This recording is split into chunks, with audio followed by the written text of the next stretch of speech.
Се наоѓаме во предворието на црквата Света Софија во Охрид, каде што од пред 9 часот рано утрината предворието се наполни со верници кои што дојдоа да бидат дел од литургијата која што во 9 часот го продолжи одбележувањето на 1000 години големиот јубилеј кој што го слави Македонската православна црква, односно Охридската архиепископија. Овде синоќа се одржа и свечената академија на која што присуствува и председателот Ѓорѓе Иванов и премиерот Зоран Заев, како и поглаварот на Македонската православна црква Охридска архиепископија. Господин Стефан истакна дека од алка на балкански раздор, всушност Охридската архиепископија, Македонската православна црква може да прерасне во алка на поврзување. Духот на оваа славна наша архиепископија беше тоа што му даваше утеха на нашиот народ и го крепеше да обстои. Под незина закрила ги зачувавме и душата и верата, и од неа црпевме морални и духовни сили. Таа ни беше единствената подкрепа и надеж во робствата, единствен излез од безпаќата и патокас кон вечноста. Историјата на Охридската црква е историја на вековна духовна независност, на духовна сувереност на Македонија. Автономниот дух на Македонија не е нов, туку е рожба на нејзиниот историски живот.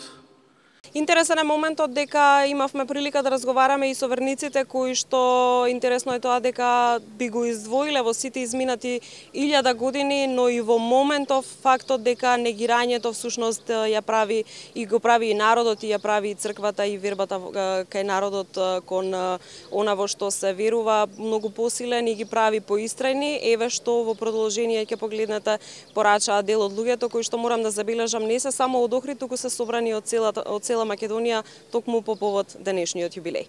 Во ред е да бидеме сите христијани и да го славиме овој ден од срце. Со голема желба сум да обстоиме и да понатаму бидеме христијани. А ово што не признаваат, тоа не е во ред. Ова е чест за нас, 1000 годишнина од Охридската архиепископија. Тоа треба да биш многу среќен за некој да доживее таа. Ние се многу позитивни, никој не мора да не признае, ние сами се признаваме. Тоа ќе биде многу голема грешка некој ако ни чепне во идентитетот. Ќе продолжи да обстојува, иако има јаки притисоци. Единството и трпението ќе си го направат своето. Она што премиерот Зоран Заев го истакна синоќа на свечената академија како особено значајно е тоа дека се обстоило 10 века и дека она што всушност било најважното е тоа дека поврзаноста и континуитетот се главните предзнаци за изминатите 1000 години. Низ одбележувањето надежта дека ќе станеме дел од единството на православната заедница е она што исто така го порача премиерот Зоран Заев. Председателот пак Ѓорѓе Иванов спомена дека низ вековите црквата се соочувала со бројни негирања, меѓутоа главниот адут бил тоа што се проповедало на македонски јазик кој што бил близок до народот и на тој начин се подкрепил и се зацврстил и вербата на народот кон јазикот, меѓутоа и чувството за идентитетот. Еве во продолжение дел од изјавите на Зоран Заев и Ѓорѓе Иванов.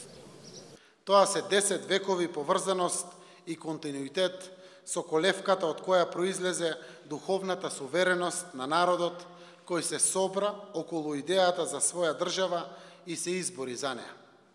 Никој денеска не може да го порекне, да го отфрли тој посебен однос помеѓу Охридската архиепископија и народот во Република Македонија.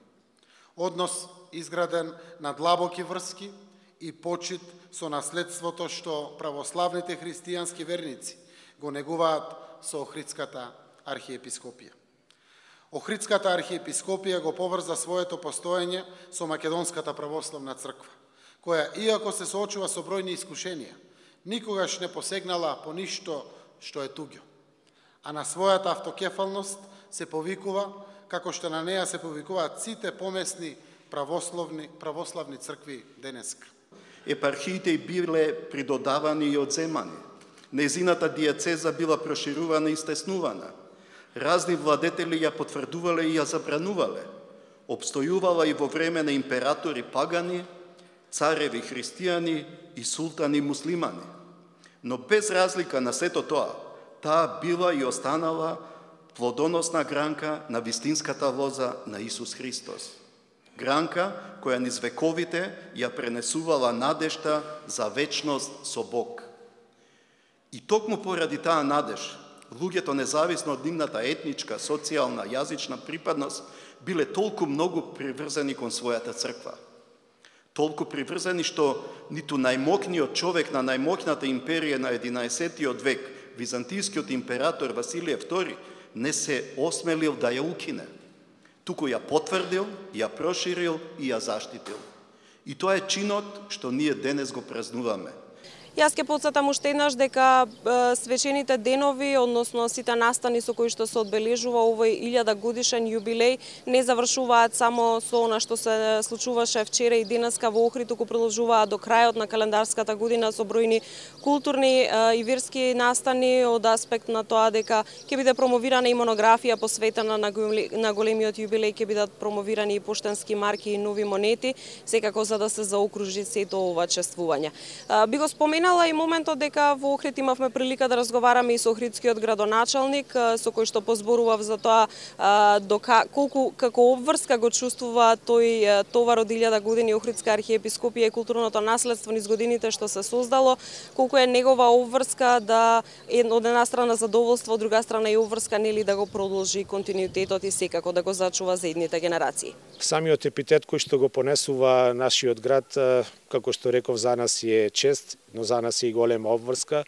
Не сме ние како и останатите градови и во доменот на урбанистичко планирање, и во доменот во планирањето на заштитата на животната средина се поригорозни критериумите и мора позасилено и подсврсто да изградиме ставови во кои што она што сме го наследиле ќе му го ставиме на идните генерации.